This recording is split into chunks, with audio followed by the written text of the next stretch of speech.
तो दोस्तों, आज मैं आपको जो कहानी सुनाने जा रही हूँ, ये कहानी है जादुई उड़ने वाले लहंगे की। तो चलिए दोस्तों, देखते हैं जादुई उड़ने वाले लहंगे की कहानी। बहुत समय पहले की बात है। सुंदरपुर में अस्मा अपने माता पिता के साथ रहती थी। अस्मा के पिता का ट्रेन हादसे में पैर कट जाता है, जिस वजह से वो घर में रहते हैं। उसकी माँ दूसरों के घरों में काम करके किसी तरह अपने घर का गुजारा करती थी। अस्मा बहुत साहसी और नेक दिल थी। वो हर किसी की मदद करती थी। एक बार की बात है, अस्मा जब स्कूल से घर आ रही होती है, तभी रास्ते में उसे किसी के चिल्लाने की आवाज सुनाई देती है। अरे बचाओ बचाओ, प्लीज कोई तो मुझे बचाओ। अस्मा थोड़ा डर जाती है, क्योंकि आज वो जंगल के रास्ते से घर आ रही थी और वो जंगल बहुत ही भूतिया और खतरनाक माना जाता था। अरे ये तो किसी लड़के के चिल्लाने की आवाज है। शायद कोई मुसीबत में है। मुझे चलकर देखना चाहिए। लेकिन ये जंगल तो भूतिया है, कहीं मैं कोई मुसीबत में न फंस जाऊं। चाहे जो हो, मुझे चलकर देखना ही होगा। ये सोचकर अस्मा आवाज की तरफ बढ़ने लगती है। वहाँ पहुँचकर वो देखती है कि एक डायन किसी राजकुमार को दलदल के ऊपर पेड़ पर उल्टा लटका रखी है। तुझे आज मरने से कोई नहीं बचा सकता। तूने मेरी बेटी को पंडित से कहलवाकर सदा के लिए एक बोतल में कैद करवा दिया था ना। अब मैं तुझे सदा के लिए इस जीवन से मुक्ति दिलाऊंगी। तुम अपने इस मंसूबे में कभी कामयाब नहीं हो पाओगी। तेरी बेटी ने बहुत बुरे काम किए थे, उससे उसकी सजा मिल गई और तुझे भी बहुत जल्दी तेरे बुरे कर्मों का हिसाब देना पड़ेगा। फिलहाल तो तुम अपना सोच, क्योंकि अब से तुम कोई भी अच्छा काम करने के लिए जिंदा नहीं बचोगे। मैं अपनी इस जादुई छड़ी से इस रस्सी को काट दूंगी और तुम इस दलदल में डूबकर मर जाओगे और मुझे तुम्हें यूं तड़पा तड़पा कर मारने में बहुत ही मजा आएगा। अस्मा दूर खड़ी ये सब देख और सुन रही थी।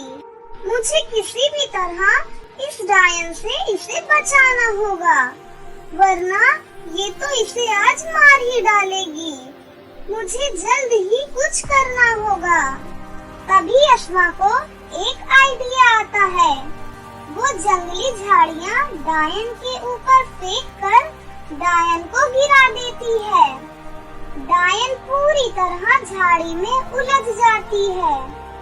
डायन कुछ कर पाती उससे पहले ही अस्मा डायन की जादुई छड़ी से कहती है, हे जादुई डायन छड़ी, बचा इस लड़की की जान, आन पड़ी विकट की घड़ी। अस्मा के इतना बोलते ही राजकुमार वहाँ से आजाद हो जाता है।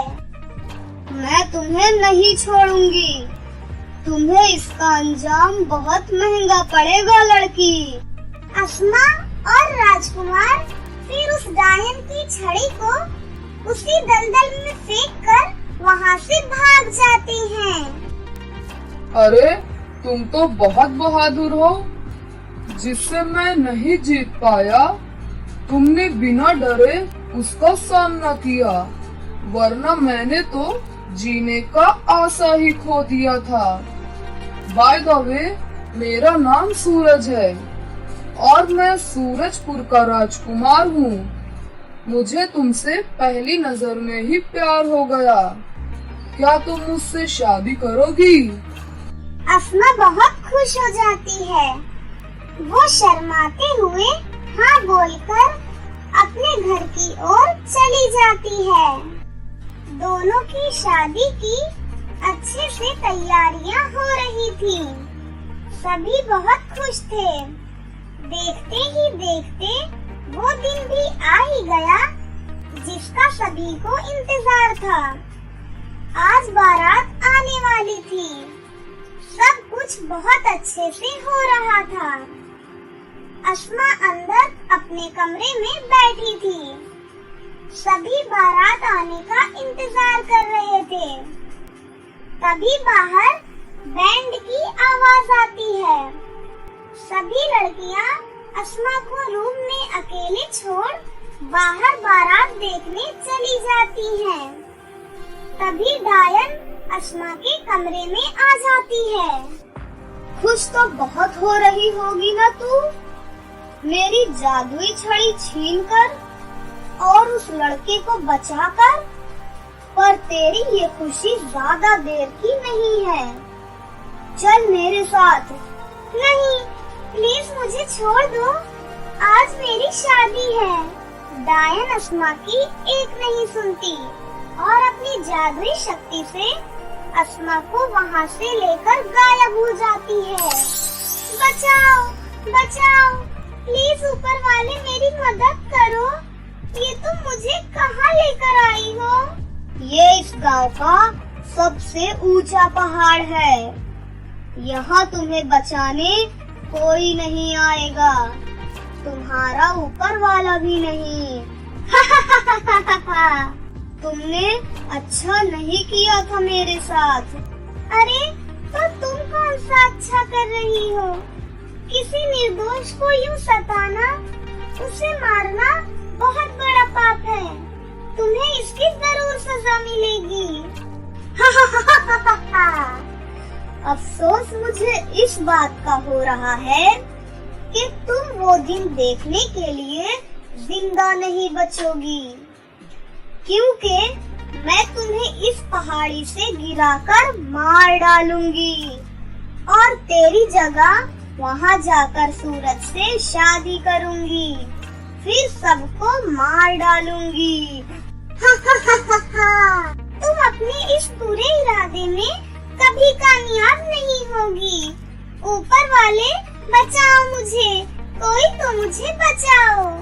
और तेज चिल्ला, तू जितना तड़पेगी मुझे तुम्हें मारने में उतना ही मजा आएगा।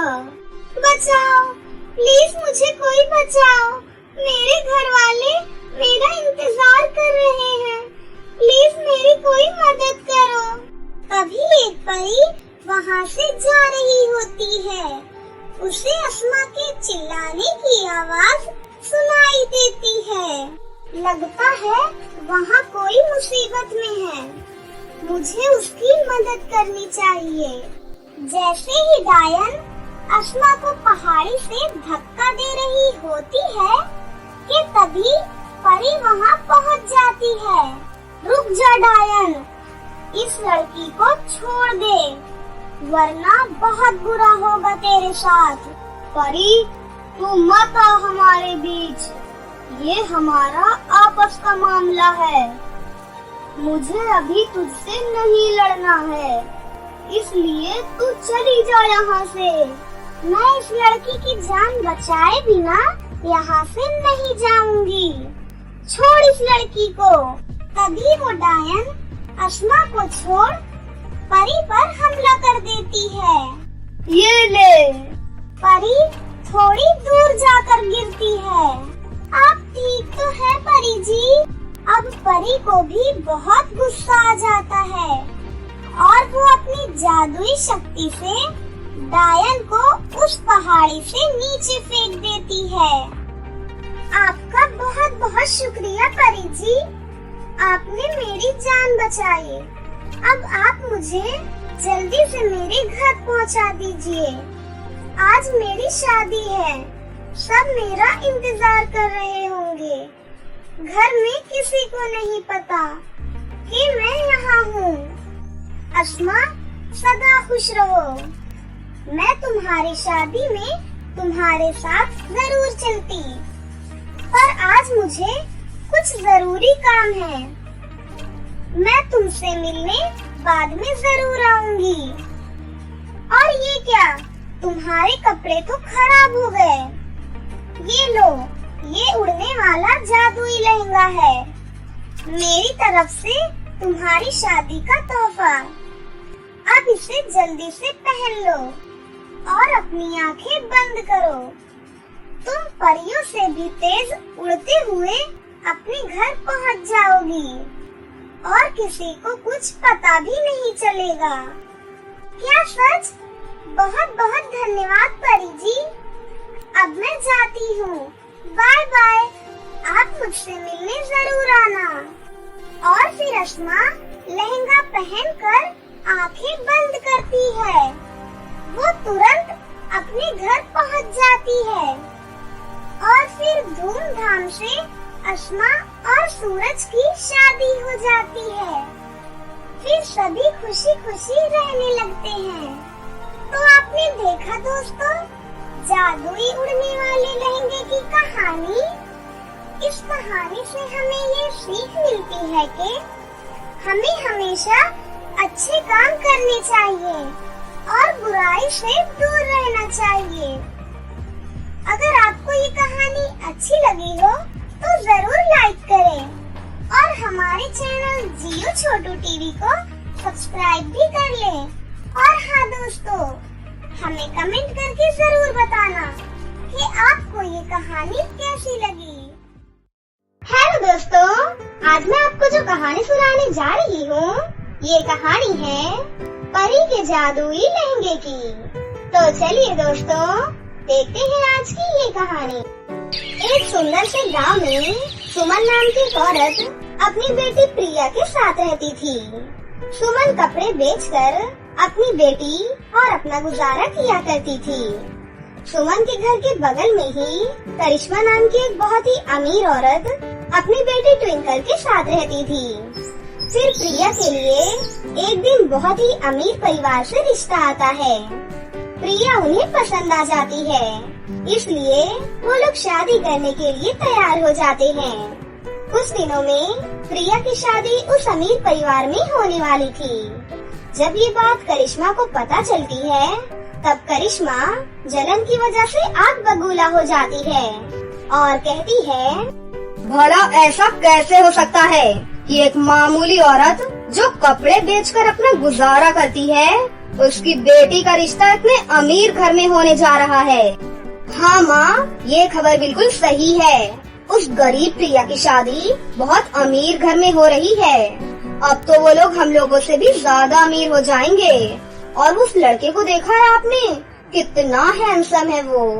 ट्विंकल ऐसा बोल ही रही थी कि तभी उसकी माँ करिश्मा कहती है, चिंता की कोई बात नहीं है बेटा, मैंने सोच लिया है कि अब मुझे क्या करना है।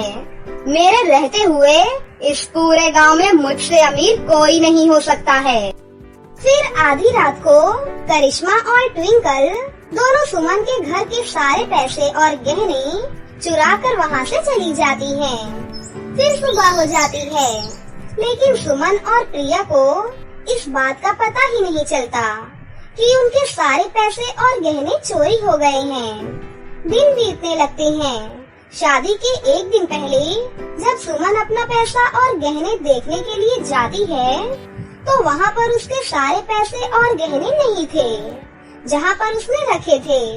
ये देखकर सुमन उदास हो जाती है और कहती है, अरे नहीं, हे भगवान, मेरे पैसे और गहने कहाँ चले गए?